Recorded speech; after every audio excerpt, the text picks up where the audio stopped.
2025 भर्तियों का वर्ष आज ही सुनिश्चित करें अपना सिलेक्शन और डाउनलोड करें तैयारी कर लो ऐप। राज्य सरकार का जो भी आदेश है उसको अभी तक नौकरी में पिछले 35 साल में मानते आए हैं और आगे भी मानते रहेंगे। तो फैसले के ऊपर ऐसा कोई विचार नहीं है, बाकी जिम्मेदारी मिली है तो जिस हिसाब से इसको जिम्मेदारी को पूरा करने का प्रयास अपने तरफ से होना चाहिए वो प्रयास करेंगे और काम जितना बेटर हो सकता है उसको करने की प्रयास करेंगे। सर बहुत चैलेंजिंग है क्योंकि जिस तरीके से पुराने आरपीएससी चेयरमैन के ऊपर काम आता है, पॉलिटिकल बहुत बातें होती है, किस तरीके से चैलेंजिंग देखते हैं आप? क्योंकि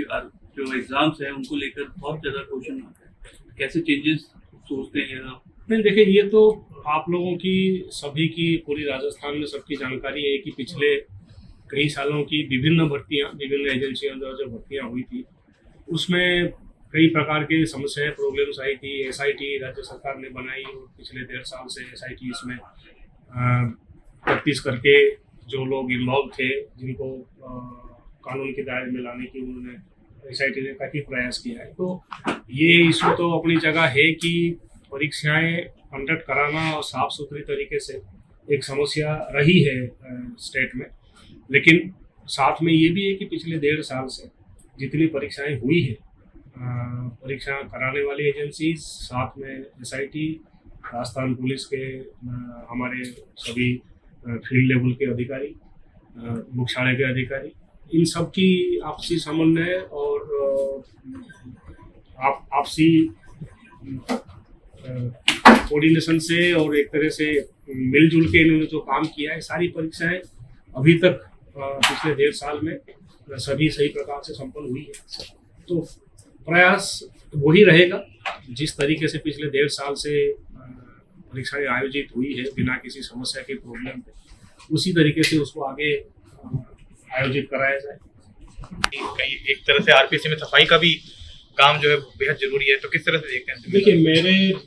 बारे में पब्लिक या जनता या क्या सोचते हैं, छवि क्या है, उसके बारे में तो मेरी कोई कमेंट नहीं है, लेकिन जिस तरीके से अभी तक काम करते आया हूँ, जनरली कोशिश करता हूँ कि जितने बेटर कर सकता हूँ, जो जिम्मेदारी मिली है उस जिम्मेदारी को वहाँ की रिक्वायरमेंट के हिसाब से पूरा करने की प्रयास रहता है। और आगे भी जो जिम्मेदारी अभी मिली है उसमें भी वही प्रयास रहेगा कि जितना बेहतर तरीके से कर सकूँ उसमें वही प्रयास करूँगा। तो राजस्थान की यूथ को कितना आश्वस्त आप करना चाहेंगे, क्योंकि वो बेचारे तैयारी करते हैं, गांव से लोग आते हैं, अपने खेत गिरवी रख के पढ़ते हैं, उसके बाद पेपर लीक हो जाता है या पेपर लीक माफिया इस तरह से गड़बड़ करते हैं, तो उनको काफी आघात पहुंचता है। उनको किस तरह से आप आश्वस्त करना चाहेंगे कि फेयर तरीके से परीक्षाएं कंडक्ट हो? नहीं, बेरोजगार यूथ जो परीक्षाओं के माध्यम से अपने कैरियर बनाने की प्रयास कर रहे हैं, मेहनत कर रहे हैं, कभी एक स्टेज में हम भी उसी स्टेज में थे और खुद हम उस स्टेज में गुजरे हुए हैं, हमें पता है कि किस स्टेज से ये किस मेंटल स्थिति से ये लोग उस वक्त गुजरते हैं। अब मेरी जो जिम्मेदारी है कि परीक्षाएं प्रॉपर तरीके से हो, आरपीएससी द्वारा जो कंडक्ट कराया जा रहा है उसमें वही है कि सबको साथ लेके, जैसे मैंने पहले भी कहा, जितना साफ सुथरी और बेटर तरीके से आयोजन हो सकती है उसकी है हमारी जिम्मेदारी और उसके लिए प्रयास रहेंगे।